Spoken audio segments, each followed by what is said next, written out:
let's talk a bit about sustainability, a topic I know that's very close to your heart. I recall at an engagement we attended together. It was a Bank Negara engagement. In fact, you pointed out that a lot of the ESG agenda is driven by the E, or the environmental narrative from the West, and climate change. Yes, and you reminded the audience that we cannot ignore the S, or the social aspect of it. Can you share your thoughts on this? Oh, I can go even beyond. In reality, and this is where the topic can get very interesting for a markets guy like you. In reality, if we are all serious about climate change and wanted to make sure that it will not happen the way we anticipate it to happen based on the trend, we just need to take a couple steps back on the way we consume stuff, right? Sure. The reason why we have so much excesses, so much extremes at this point in time is because some people blame the number of human in existence today. But the reality is that it's the way we consume. It's just way too much. We just have way too many clothes, way too many food, way too many cars, way too big houses, way too many everything, right? But that, if we can take away some of that, imagine if today everybody on earth decided to live according to a minimalist style, this thing will be sorted out very quickly. Very quickly. But then again, corporations will not allow it. Because corporations need to make record profit every year. And the reason why corporations need to make record profit every year is because owners of capital demand it so. Now, the approach that we do today, a lot of people are not going to like it when I say it this way. The approach that we do it this way because we said, okay, banks, you need to make sure that organizations need to comply with their own emission, right? Yeah, we can do that. We might have an impact in making sure that the increase is less than 1.5 degrees. We might. But we know as it is today, the biggest polluter is not observing. America, China. These are the two biggest polluters in the world.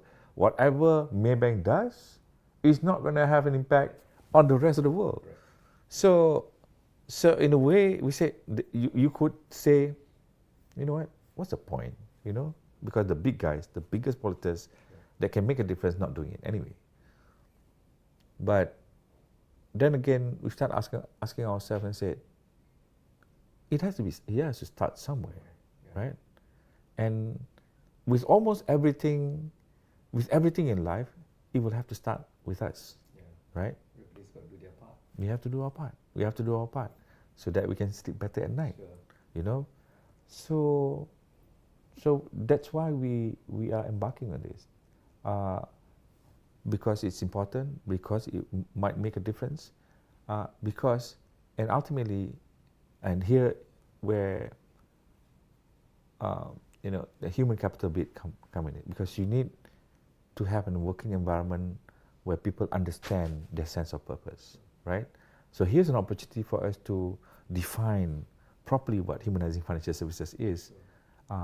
But in this case, we use ESG as a platform. Yeah, so in a way, it's a bit of a reset. Yes. To get people to think about that sense of purpose. Yeah.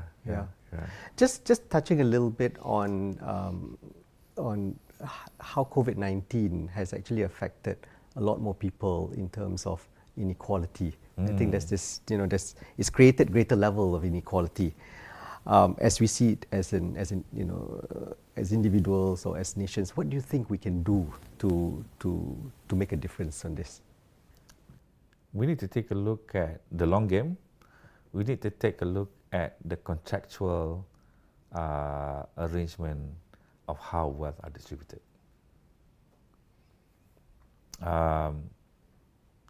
the existing contractual arrangement of how wealth are distributed between owners of capital and labor and society and government and how government spend that money and what have you, right? Right now, as we know, if we take a look at how, if you were looking at segments of the society and how wealth grew, it is very clear that the owners of capital have a bigger share of the cake because the growth rate is just phenomenal, right? Whereas labor rate of growth is falling behind, and within the labor organized structure, from the top to the bottom, is faster at the top than it is at the bottom, right?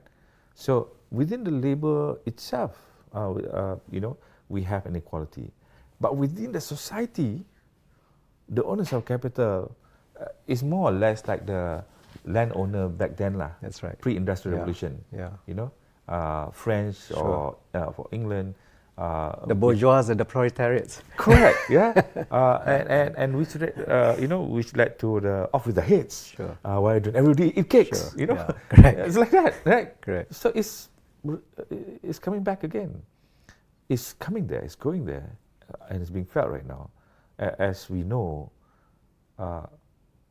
while we always say that education should be a platform in which everybody can reach financial independence, it might be true 30, 40 years ago, at least in the context of us living in the world today, it's becoming less and less true today, right?